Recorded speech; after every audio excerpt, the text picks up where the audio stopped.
Hello everyone, आज हम बात करेंगे लिमिटेशन एक्ट की सेक्शन 6 की। सेक्शन 6 बात करता है लीगल डिसेबिलिटी के बारे में।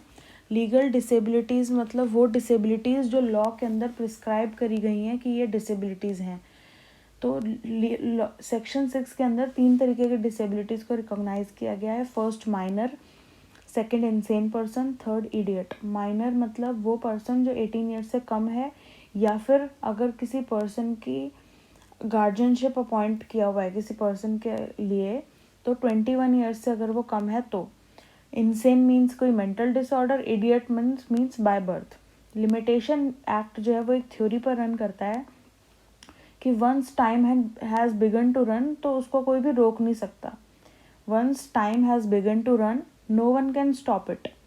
तो जब भी कॉज ऑफ एक्शन अराइज हो जाता है तो लिमिटेशन पीरियड जो है वो स्टार्ट हो जाता है, रेकॉर्ड हो जाता है। अब ए और बी, ए ने बी को लोन दिया। अब बी ने ए को एक पर्टिकुलर स्पेसिफाइड डेट बता दी थी कि मैं दिसंबर 2020 को तुम्हें ये लोन रिटर्न कर दूंगा, बट बी ने ए को ये लोन रिटर्न नहीं कर पाया। तो जैसे ही वो दिसंबर की सपोज 25 दिसंबर 2020 की डेट दी थी। अब 25 दिसंबर होने के बाद, ख़त्म होने के बाद 26 दिसंबर 2020 को ए का लिमिटेशन पीरियड स्टार्ट हो जाएगा। ए जो है वो बी को स्यू कर सकता है उस अमाउंट के लिए जो ए ने बी को लोन दिया था, क्योंकि बी जो है वो फेल हो गया उस डेट पर जो उसने प्रॉमिस किया था कि मैं इस डेट को दे दूंगा। और ये पीरियड है 3 इयर्स का, तो ए को 3 साल मिलेंगे बी को स्यू करने के लिए। अब इसी सेम इलस्ट्रेशन के अंदर ही सपोज 25 दिसंबर 2020 को डे फिक्स करी थी बी ने कि मैं तुम्हें 25 दिसंबर को पैसे रिटर्न कर दूंगा, बट 25 दिसंबर से पहले सपोज 20 दिसंबर 2020 को जो ए था वो इंसेन हो गया, कुछ उसका एक्सीडेंट हुआ, वो कहीं जा रहा था और उसके सर पे लगी और वो इंसेन हो गया। तो इस केस के अंदर लिमिटेशन पीरियड उसका स्टार्ट नहीं होगा, क्योंकि कॉज ऑफ एक्शन अराइज होने से पहले जो ए था वो इंसेन हो गया था। और वो जब इंसेन था तो कॉज ऑफ एक्शन अराइज होने से पहले जब वो इंसेन हो गया तो उसकी लीगल डिसेबिलिटी जब सीज हो जाएगी तब उसका लिमिटेशन पीरियड स्टार्ट होगा, उससे पहले स्टार्ट नहीं होगा। और दूसरी जगह अगर ए जो है 25 दिसंबर 2020 के बाद अगर इंसेन होता है तो सपोज 25 दिसंबर 2020 को कॉज ऑफ एक्शन राइज हुआ और 25 के बाद 2 दिन बाद लगा लो 26 भी निकल गई, 27 भी निकल गई, 28 दिसंबर 2020 को ए का कोई एक्सीडेंट हुआ और तब ए जो है वो इंसेन हो गया, तो क्या होगा? तो ये होगा कि लिमिटेशन पीरियड उसका स्टार्ट हो जाएगा और कोई उसको रोक नहीं पाएगा, क्योंकि ए जो है वो कॉज ऑफ एक्शन अराइज होने के बाद इंसेन हुआ है। तो लिमिटेशन पीरियड उसका 26 से ही स्टार्ट हो जाएगा, 26 दिसंबर 2020 से। और लिमिटेशन पीरियड वही 3 साल का उसको मिलेगा। 3 साल के अंदर अंदर उसको स्यू करना है बी को, और वो नहीं कर पाएगा तो उसका राइट ख़त्म हो जाएगा। अब सेक्शन 6 के क्लॉज 2 के अंदर ये बात करता है कि जहाँ पर एप्लीकेंट जो है लिमिटेशन पीरियड से स्टार्ट होने से ही कोई एक ने 2 डिसेबिलिटी से सफ़र कर रहा है, तो यहाँ पर भी वही सेम चीज़ होगी। जब तक दोनों डिसेबिलिटीज़ सीज नहीं हो जाती, दोनों डिसेबिलिटीज़ ख़त्म नहीं हो जाती, तब तक उसका लिमिटेशन पीरियड स्टार्ट नहीं होगा। और कंडीशन वही है कि जो लिमिटेशन पीरियड स्टार्ट होने से पहले उसको डिसेबिलिटीज़ हो वो दोनों। ऐसा नहीं है कि लिमिटेशन पीरियड स्टार्ट होने के बाद means cause of action arise होने के बाद डिसेबिलिटीज़ आई हैं फिर भी उनको सेक्शन 6 का बेनिफिट मिलेगा, ऐसा नहीं है। लीगल डिसेबिलिटी जो भी उस पर्सन सफ़र कर रहा है, जो भी वो एप्लीकेंट सफ़र कर रहा है, वो कॉज ऑफ एक्शन अराइज होने से पहले होनी चाहिए, तभी उसको सेक्शन 6 का बेनिफिट मिलेगा और तभी उसका लिमिटेशन एक्ट डिसेबिलिटी सीज होने के बाद से स्टार्ट होगा। नेक्स्ट है सेक्शन 6 का क्लॉज 3। क्लॉज 3 बात करता है अगर जो वो एप्लीकेंट है उसकी डिसेबिलिटी उसकी डेथ तक कंटिन्यू करी, मतलब वो ठीक ही नहीं हुआ और उसकी डेथ हो गई, तो उसका जो लीगल रिप्रेजेंटेटिव है वो एप्लीकेशन का या जो भी सूट था उसको कंटिन्यू करेगा और जैसे ही उसकी डेथ होगी, डेथ के तुरंत बाद से लिमिटेशन एक्ट स्टार्ट हो जाएगा।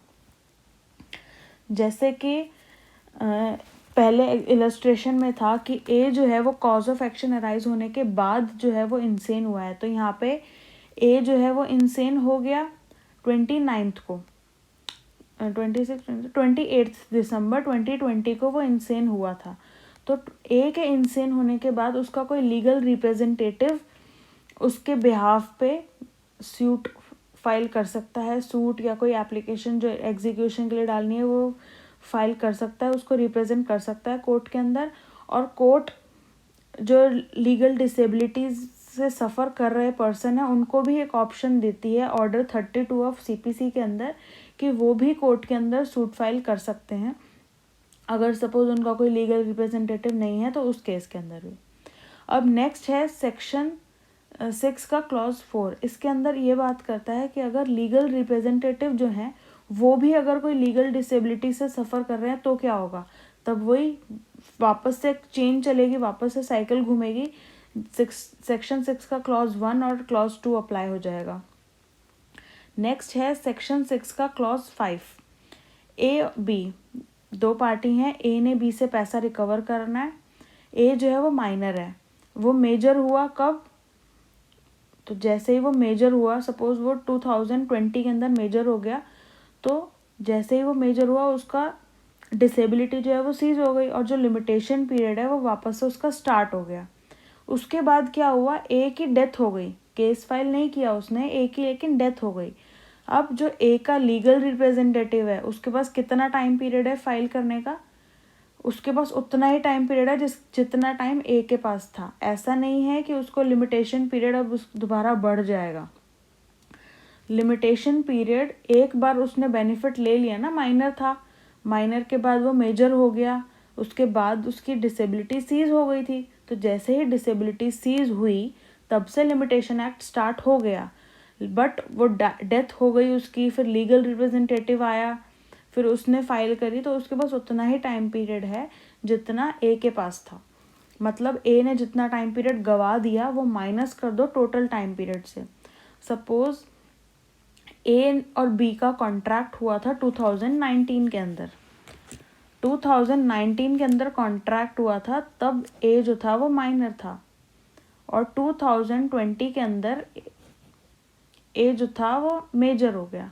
कॉन्ट्रैक्ट 2019 में हुआ और 19 के ही लास्ट में मान लो नवंबर 2019 में कोई ब्रीच हुआ और कुछ डिस्प्यूट अराइज हो गया ए और बी में, तो ए को सूट फाइल करना है बी के अगेंस्ट। अब जब ए को सूट फाइल करना है 19 में तो वो कर नहीं सकता क्योंकि वो माइनर है और वो लीगल डिसेबिलिटी में आता है। 2020 आ गया, वो मेजर हो गया, बट उसने केस फाइल तब भी नहीं करा। अब 2021 आ गया, सपोज हम फ्यूचर में चले जाते हैं, 2021 आ गया, ए जो है वो मर गया। ए के मरने के बाद अब उसका टाइम पीरियड कैलकुलेट करा जाएगा, उसने कितना टाइम बेकार किया। तो 2019 के 2-3 महीने निकाल लो, नवंबर, दिसंबर, फिर 2020 में पूरा साल निकल गया, उसने केस नहीं किया। फिर 2021 में भी कब मरा, कौन सा मंथ था, वो कैलकुलेट करेंगे। तो ये जितना टाइम पीरियड उसने वेस्ट कर दिया, टोटल उसके पास टाइम पीरियड था 3 ईयर्स का, 3 ईयर्स में से ये टाइम पीरियड माइनस कर देंगे और फिर टाइम पीरियड जो लेफ्ट है लीगल रिप्रेजेंटेटिव के पास वो आ जाएगा। उतना टाइम पीरियड ही मिलेगा लीगल रिप्रेजेंटेटिव को और एक्स्ट्रा टाइम नहीं मिलेगा। मीन्स लीगल रिप्रेजेंटेटिव अब दोबारा से सेक्शन 6 का बेनिफिट नहीं ले सकता क्योंकि वो एक बार सेक्शन 6 का बेनिफिट ले चुके हैं। सेक्शन 6 क्लॉज 5 के अंदर जब लीगल रिप्रेजेंटेटिव केस फाइल करता है तो इसके अंदर सेम ऐसे ही माना जाएगा जैसे एप्लीकेंट खुद ही केस फाइल कर रहा है, तो हम ये मानेंगे कि जैसे ए मरा ही नहीं है। तो सेक्शन 6 का क्लॉज जो 5 है वो तब बात करता है जब जो एप्लीकेंट है वो कोई डिसेबिलिटी से सफ़र कर रहा था, डिसेबिलिटी सीज होने के बाद भी वो कोर्ट में नहीं गया लिमिटेशन पीरियड के अंदर, बट लिमिटेशन पीरियड चल रहा था, लिमिटेशन पीरियड के अंदर ही उसकी डेथ हो जाती है। मतलब अब टाइम पीरियड अभी बचा है, उसी टाइम पीरियड के अंदर अंदर अगर लीगल रिप्रेजेंटेटिव कोर्ट में जाता है तो ऐसा ही माना जाएगा जैसा एक खुद कोर्ट में आया है और वो खुद ही सूट फाइल कर रहा है। That's it for now. Thank you so much for watching. Please like, share and subscribe.